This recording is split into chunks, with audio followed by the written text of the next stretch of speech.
What's happening, everybody? Isn't it usually brighter in here?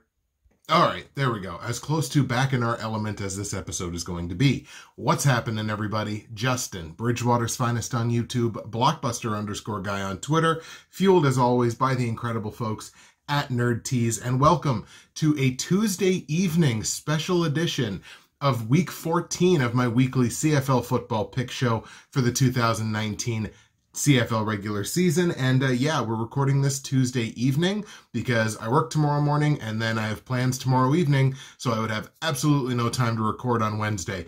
This is just the level, the depths that I will go for you, my CFL people. Strong showing in Week 13 as the picks went 3-1 straight up, as well as 3-1 against the spread, and even money on the totals even at 2-2. That's a shock. I don't think that's happened for a little while. 8-4 across all the CFL picks in Week 13. Now 36-14 straight up, 31-18-1 against the spread, and 23-27 on the over-unders. That has us 90-59-1 across all CFL picks for the season so far in 2019. And I did a little bit of year-over-year pirate maths in my brain. Last year at this point, I was 86-62-2, so definitive proof we've taken a certain step forward this season, including being 8% better on against the spread plays. And if you do your quick maths here as well, 90-59-1 means I'm 60%. I'm at that magic 60% number, exactly 60%, which is exactly where I want to be, and I only want to go up from here. The Montreal Alouettes have closed the gap just the littlest bit in the East Division. You still have Hamilton out front at 9-2. Montreal now at 6-4. Ostensibly, it's still a 3-game gap, and it's still like a Hamilton win coupled with a Montreal loss, and Hamilton is now all but wrapped up the East Division, but Montreal's hanging in there, won a few games here in a row. Winnipeg out front in the West at 9-3. Then you got Calgary and Saskatchewan. Calgary actually leapfrogging Saskatchewan. They both sit at 7-4. Absolutely nothing yet decided out West. In the official Atlantic Schooners CFL Fantasy Football League, I have dropped now down to 34th place, only a dropping of one spot. 34th place out of 70 after 13 weeks in that pool. Brought in 73.1 points in Week 13. Not a terrible showing, but you certainly want to be doing better than that on a week-to-week basis. I am now finally up over 1,000 points total, 1,011.7 points overall on the season. My Week 13 MVP, I've got two of them. Vernon Adams at the quarterback position, 232 yards passing, had one pass touchdown, one pick. He included 2 rushing touchdowns on 6 carries in that game in Week 13 as well, bringing me in 24.7 fantasy points at the quarterback position. But I also have to shout out Johnny Augustine, running back for the Winnipeg Blue Bombers. 16 carries for 75 yards on the ground, with 2 catches, 63 yards, and a receiving touchdown, brought me in 21.8 points. My Week 14 CFL Fantasy Football lineup, and I promise I won't shut the lights off on you when I do this, it is now in front of your eyes. We are heavily stacking the BC Lions this week. They're at home against Ottawa. Ottawa's defense has been garbage the last 4 or 5 weeks. So we are banking on that continuing. So we are stacking Mike Riley with Brian Burnham and Lamar Durant. So we got 3 receiving and passing options from the BC Lions in our fantasy lineup. We got an excellent 1-2 punch at running back as far as I'm concerned. We got William Stanback. They got a matchup against Saskatchewan, and Kadeem Carey at home against Hamilton. Both of those defenses giving up over 100 yards rushing per game this season, so we're hoping that the running back combination can do some damage there. And we're running with no defense. I was going to take the Alouettes defense because I expect this is going to be a low-scoring week, but where there's only 3 games, we only have 6 options. I didn't see a great one, and I really wanted to heavily back that BC Lions pass attack, so no defense in fantasy in Week 14. Our Week 14 matchups look like this, and as I alluded to, there are only 3 games on the schedule this week. You've got Toronto, Winnipeg, and Edmonton all on a bye week in Week 14. You got the Ottawa Redblacks traveling to BC to take on the BC Lions. You've got Hamilton in Calgary taking on the Stampeders, and you've got Montreal in Saskatchewan, taking on the Riders. All three are East versus West matchups. Let's start with what you'd have to argue would be the least relevant matchup of the week, at least in all aspects other than my fantasy lineup. That's Ottawa in BC, Red Blacks taking on the Lions. Ottawa 3-8 on the season now, losers of 4 consecutive games, and in those games, they've only scored 14 points per game on average while giving up 31. Ottawa has completely fallen off the rails here. They're coming off of a 46-17 loss against Toronto. I'll give you a second to let that digest. I'm hard-pressed to find a more embarrassing loss for a team, for any team in the CFL this season, and I might have to go back and look at like all of the NFL last year. That's a terrible, terrible loss. I understand that Toronto gave up 60 points earlier this season, but that was against a good team. This was Ottawa against a bad team, and they still got blown out. In the second half of that game for Ottawa, where they only registered 4 points, these were their possessions. Fumble, punt, field goal, that's good, 3 points, field goal, punt, field goal miss, so at least it was a rouge, at least they did register a point on that one, turnover on downs, fumble, punt, and the game ends with Ottawa having the ball in Toronto's red zone. And that's where the game ends. Jonathan Jennings actually didn't play terribly in this game. He might have been the only Red Blacks player that didn't play terribly. He threw for almost 79% passing, over 300 yards, a pass touchdown. He did throw an interception, only carried for 14 yards on 3 carries, and did lose a fumble rushing the football. He was still replaced by Will Arndt late in this game, and like, who knows? I guess Jennings gets another start. I would say the Dominique Davis experiment is over and done with. So I guess it's Jennings again this week. But like when these are your options, when it's either Davis, Jennings, or Arndt, ooh. This is going to be a weird thing to say about a BC Lions team that is 1-10, losers of 7 consecutive games, but they're only getting outscored by 6 points a game. This is actually a team that I would describe as kind of trending in not necessarily the right direction, but at least trending in a better direction than they had been. The Lions are coming off of a 5-point loss in Montreal to the Alouettes, but that's back-to-back games now that you could make the argument that BC played well enough that they could have won the game. You could have realistically seen the BC Lions win that football game. And again, it's a movement in, I guess, what would be by default the right direction. Mike Reilly plays a clean game last week, but has an underwhelming 230 yards passing, only finding the end zone once, despite the fact that for probably the first time all season, he actually got protection. Montreal's pass rush only getting home on Mike Reilly twice in that game. He only took 2 sacks. Can you imagine some of the other games that BC has played this season? Mike Reilly would have sold his soul to only get sacked 2 times and be given an opportunity to win the game. They still couldn't quite do it, but it's positive. The BC Lions, I think, in this game last week against Montreal found their recipe for winning a couple of games here down the stretch. They have to win time of possession. In that game against Montreal, they possessed the ball for over 34.5 minutes. That's a positive thing. And establishing the run game. They carried for 112 yards on 24 carries as a team. That averages 4.7 yards a carry. That's a solid evening. So look, if you can dominate those 2 things, I think that's the key here to winning a couple of games down the stretch. And I'm getting deja vu because this is exactly what I was saying about the Montreal Alouettes last season. This is another one of those matchups where, look, one team's lost 4 games in a row, one team's lost 7 in a row. Somebody's got to win unless it's going to end in a tie.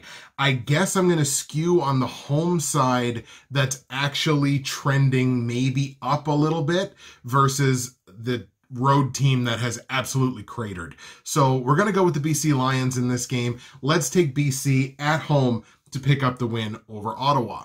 BC favored by 5.5 points against the spread, and that's just a spread that I personally can't do. So I'm going to hedge my bets here. We're going to take Ottawa plus the 5.5 points. Obviously, the possibility exists that Ottawa wins this game outright, but the Lions have not won against the spread on their home field this season. They're 0-3-1 against the spread at home. I can't lay 5.5 points on that team, so we're going to run with the underdogs, take the points, go Ottawa plus 5.5. Total in this game is set at exactly 50 points. Actually feels like a pretty perfect total. This is a coin flip as far as I'm concerned, but nothing about these two offenses over the last month or so has screamed dynamic or explosive. So I think I would be leaning on Ottawa's defense being horrendous to get my over. I think this game stays under by a point or two, but it's a really good total. All three of the totals this week are actually really good. We're going to stay under 50 points in BC Ottawa. Now, before we get to the two games that actually matter this week, I'm going to take the opportunity, as I always do, to pump the tires of my incredible friends and sponsors at NerdTees. NerdTees.ca, for the second time today I'm talking about them, NerdTees.ca. Hit that promo code BWFinest. That is going to save you a full 15% at checkout, and you're also going to get free shipping in Canada on any order over $75, and it won't take long with all the incredible things that you can find on nerdtees.ca. Today's blend is Ontario Peaches. I kind of had to go out of order with the teas that I usually like. I like to keep them in a specific order. Had to go out of order today because this is the only one that I have that is caffeine free. There are plenty of caffeine free options. You got green teas, black teas, oolong teas, white teas. There's all kinds of options for you on nerdtees.ca. Plus, just smells fantastic and tastes great too. nerdtees.ca, promo code BWFinest, save yourself 15%, get that free shipping.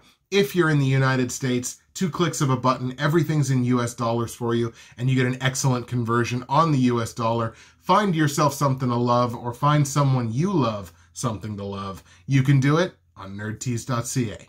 Let's go to Calgary now, where the East-leading Hamilton Tiger Cats, winners of 4 straight games and in a 4-game stretch where they're outscoring opponents by a full touchdown, 27-20. They are going to visit the Calgary Stampeders. Calgary second place now in the West Division. I mean, this could be a potential Grey Cup preview. Let's not undersell this at all. Ticats coming into this game off of an 11-point victory back in Week 12 at home against Toronto, and that was a furious comeback for the Ticats after what was a really lackluster first half. So, I mean, they've had their whole bye week to kind of sit and stew and think about that one. Certainly not how they drew up beating Toronto. The connection of Evans to Addison, quarterback to wide receiver, absolutely slaughtering in that football game. 11 receptions between the two for 167 passing yards, and both of Dane Evans' touchdown passes in that game. Braylon Addison, he has definitely unleashed. Again, the story of that game was sloppy first half football by Hamilton, turnovers, not moving the ball very well. That gets absolutely saved by committing to pounding the football. 25 carries for $148 and 2 rushing touchdowns as a team against what is, I mean, basically when you're talking about the Toronto Argos, a defense that I think I would have to describe as flaccid. The Stampeders are 7-4, winners of 2 consecutive games, also basically outscoring opponents by almost a touchdown over their last 4 games, coming off a 33-17 victory at Edmonton, a game in which they knocked Trevor Harris out of that game. Harris suffering a shoulder injury, I think, in that one. And even though that was a game where Bo Levi Mitchell was really off and the offense was just below average as a whole, the defense and the special teams absolutely were more than up to the task in that game for Calgary. Bo Levi Mitchell only passing for 254 yards through the air, had 2 touchdown passes, but threw 3 picks in that football game. That's a lot more, obviously. That's more than double what you would like to see from Bo Levi Mitchell on your average night. And Kadeem Carey only picking up 24 yards rushing on 11 carries, so they definitely kept Kadeem bottled up. But Rene Paradis, 4 for 4 on his field goals, and Deshaun Amos coming up with a pick 6 for the Calgary defense. That's the special teams and the defensive unit coming to the aid of an offense that wasn't exactly firing on all cylinders. The The Stampeders pass rush, they get 3 quarterback sacks. Of course, the first one knocking Trevor Harris out of the game, and then they got 2 more on Kilgore, I believe, is the backup quarterback for Edmonton. The secondary knocking down an additional 3 passes, and they generated 4 total turnovers in that football game. And this is what elite teams do. When one unit's not exactly pulling their weight, the other one steps up, and this is elite football, whether it's American football or Canadian football. The elite teams are able to do this. Calgary's got that extra gear. As I said, this is what could be a potential Grey Cup preview game, and in what could be a potential Grey Cup preview game, the West Division still stands tall over the East. To me, I still feel like the best team in the East is probably not going to step to one of the better teams in the West on a consistent basis, especially not in their home building. So I think I got to lean on Calgary in this one. I'm going to take the Stamps at home to hang a loss on the Hamilton Ticats. Stamps are favored by 6.5 points against the spread, and that's just too many points for me. This is an elite matchup. This is the best team in the East Division versus what you could argue is the best 1 or 2 team in the West Division. So I just think almost a full touchdown, it's just too many points for me. So I got a hedge on this one. Calgary's also only 2-4 against the spread at home, so they're not exactly lighting the world on fire at home against the spread. So we're going to go Hamilton plus the 6.5 points in a little bit of a hedge. Total in the game set at 51.5 points, another one that's pretty well a perfect total. But given that these two teams are only combined 9 and 13 over under this season, I think I'll skew on the under here. Calgary also under 500, I believe, over under at home. So we're going to skew under, and we're going to stay under 51.5 points in Hamilton, Calgary. The third and final game we look at this week is the Montreal Alouettes traveling to Saskatchewan to take on the Riders. Alouettes come into this game on a 3-game winning streak, one of the hotter teams in the CFL right now. Won 3 of their last 4, and a 21-16 victory against the BC Lions in Montreal last week. Another hat trick of touchdowns for Vernon Adams, obviously 2 of them on the ground, only 1 coming through the air, and the Alouettes are rolling at exactly the right time. They are definitely picking up exactly where they need to be. And the news just keeps getting better. All aboard the stand back train. He played last week. He looks to be back to 100%, and they can start leaning on him as an every down back once again. 15 carries, 78 yards rushing, plus 2 catches for 55 receiving yards. I think he had a long of 36. So he's a threat in the pass game as well. Only 3 touches for Jeremiah Johnson in that game, so I guess we can throw the idea of a running back by committee out the window. And I also got to give a special shout out to the old man, 37-year-old John Bowman. Absolutely wreaked havoc in this football game. Had 5 total tackles, 2 quarterback sacks, and a forced fumble. At 37 years old, John Bowman is on pace for what it would arguably be one of his best seasons. He's on pace to potentially hit 10 sacks. He's on pace for something like 60 tackles, which would absolutely blow his former career high out of the water.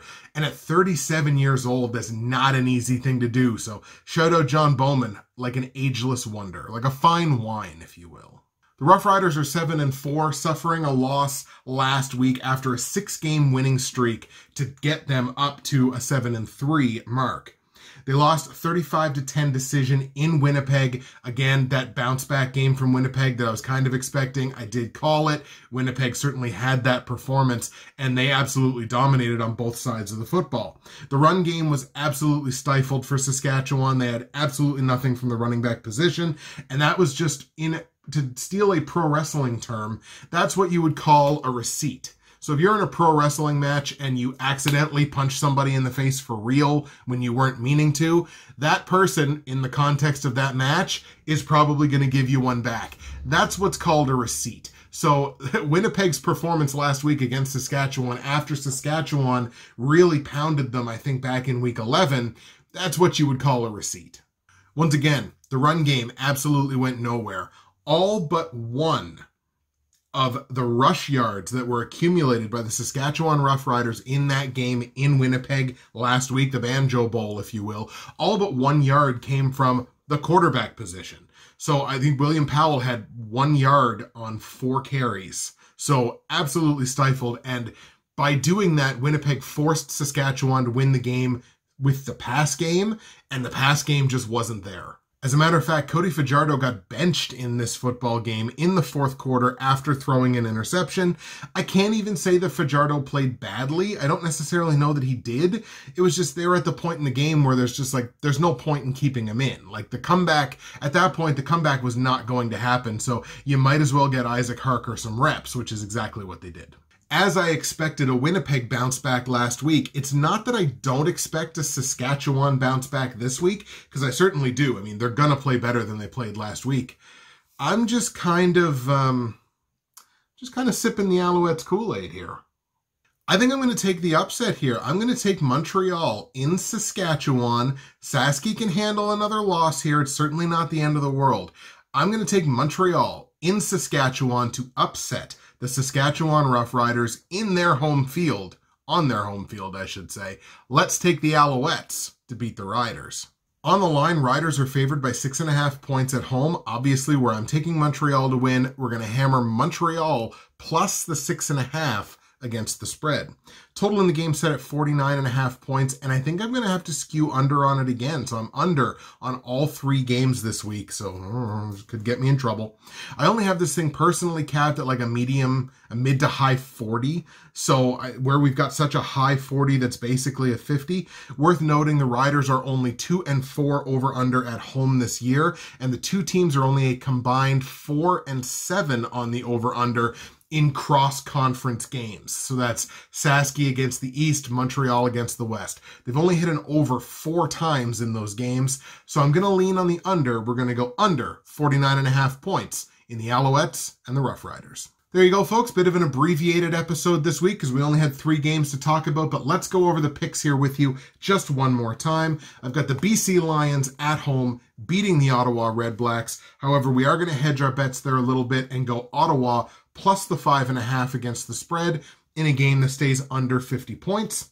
I got the Calgary Stampeders at home hanging a loss on the Hamilton Tiger Cats, but we're hedging our bets there as well, taking Hamilton plus 6.5 against the spread in a game that also stays under a 51.5 point total. And we got the Montreal Alouettes going into Saskatchewan and upsetting the Rough Riders. So we're taking Montreal plus 6.5 against the spread as an underdog in a game that stays under 49.5 points. There you go. Week 14 episode in the books, recording it at night, but we do what we got to do to bring the CFL to you. That's it for me, Justin, Bridgewater's Finest on YouTube, Blockbuster_guy on Twitter, fueled as always by the incredible folks at Nerd Tees. Week 14 in the books. Hope you enjoyed it. Enjoy the games, and we'll see you again for week 15. Starting to get a little close here to, I smell playoffs.